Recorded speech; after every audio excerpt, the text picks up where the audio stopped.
कोलकाता में trainee doctor का rape murder करने के आरोपी संजय रॉय समेत 7 लोगों का पॉलीग्राफ टेस्ट हो रहा है। इनमें कॉलेज के पूर्व प्रिंसिपल संदीप घोष और पीड़ित के साथ 8 अगस्त की रात डिनर करने वाले डॉक्टर भी शामिल हैं। 23 अगस्त को सियालदह कोर्ट के मजिस्ट्रेट ने आरोपी संजय से पूछा था कि वह टेस्ट के लिए क्यों तैयार हुआ। तब संजय बोला कि टेस्ट से साबित होगा कि मैं निर्दोष हूँ, मुझे फंसाया गया है। ऐसे में सवाल ये है कि पॉलीग्राफी टेस्ट क्या होता है और क्या इस टेस्ट को अदालत में माना जाता है। आइए इन सभी सवालों के जवाब आज के इस वीडियो में जानते हैं।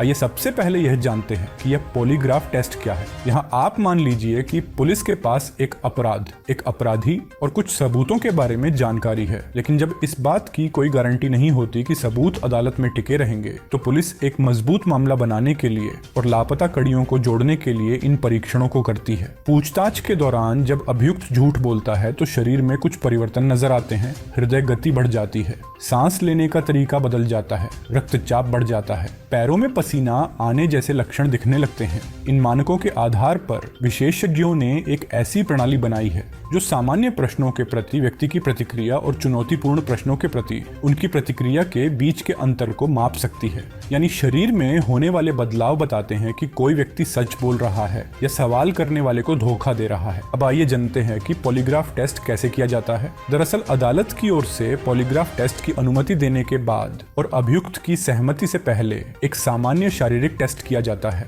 यह सुनिश्चित करने के बाद कि अभियुक्त को कोई बीमारी नहीं है, कोई शारीरिक समस्या नहीं है। उसके शरीर से कुछ सेंसर जोड़े जाते हैं। रक्तचाप को मापने के लिए उसकी छाती पर एक बेल्ट, पेट छाती के दबाव सेंसर के साथ एक बेल्ट और रक्त को मापने के लिए उसकी उंगली पर एक सेंसर प्रवाह आदि। इन सभी सेंसर्स के सिग्नल एक डिजिटल मॉनिटर पर रिकॉर्ड किए जाते हैं। पहले कुछ सरल प्रश्न पूछे जाते हैं, जैसे माइका चेक, आपका नाम क्या है, आपकी आयु क्या है, आप कहाँ पैदा हुए हैं, आपकी शिक्षा क्या है, आपके माता पिता के बारे में जानकारी। इसका मतलब है कि ऐसे सवाल जिन्हें नकारने या झूठ बोलने की जरूरत नहीं है। इससे अभियुक्त को आराम मिलता है और उसके शरीर की सामान्य प्रतिक्रिया दर्ज की जाती है। साथ ही यह सवाल जवाब की दिशा तय करती है ताकि वह जांच के बिंदु पर आगे जवाब दे। फिर सवालों का अगला सेट शुरू होता है जिसके उत्तर हाँ या नहीं या विस्तृत हो सकते हैं। इन जवाबों की शारीरिक प्रतिक्रिया से अंदाजा लगाया जाता है कि वह व्यक्ति सच बोल रहा है या झूठ। आपको बता दें कि 2010 में सुप्रीम कोर्ट ने कहा था कि पॉलीग्राफ टेस्ट में आरोपी की कही गई बातों को सबूत नहीं माना जाना चाहिए, बल्कि यह सिर्फ सबूत जुटाने के लिए एक जरिया होता है। इसे ऐसे समझिए कि अगर पॉलीग्राफ टेस्ट में कोई हत्या आरोपी मर्डर में इस्तेमाल हथियारों की लोकेशन बताता है तो उसे सबूत नहीं माना जा सकता है, लेकिन अगर आरोपी के बताए लोकेशन से हथियार बरामद हो जाता है तो फिर उसे सबूत माना जा सकता है। इस मामले में कोर्ट ने यह भी कहा था कि हमें यह समझना चाहिए कि इस तरह के टेस्ट के जरिए किसी व्यक्ति की मानसिक प्रक्रियाओं में जबरन घुसपैठ करना भी मानवीय गरिमा और उसके निजी स्वतंत्रता के अधिकारों के खिलाफ है। ऐसे में ज्यादा गंभीर मामलों में ही कोर्ट की इजाजत से इस तरह की जांच होनी चाहिए। वही आइए यह भी जान लीजिए कि क्या पॉलीग्राफ टेस्ट में सच को छिपाया जा सकता है। तो इसका जवाब है हाँ, सच को छुपाया जा सकता है।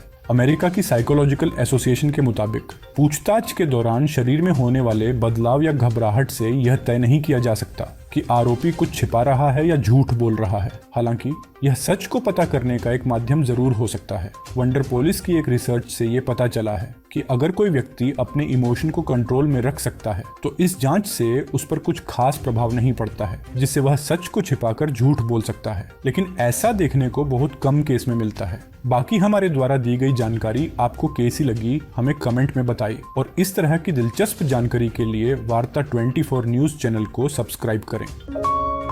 आप देख रहे हैं वार्ता 24।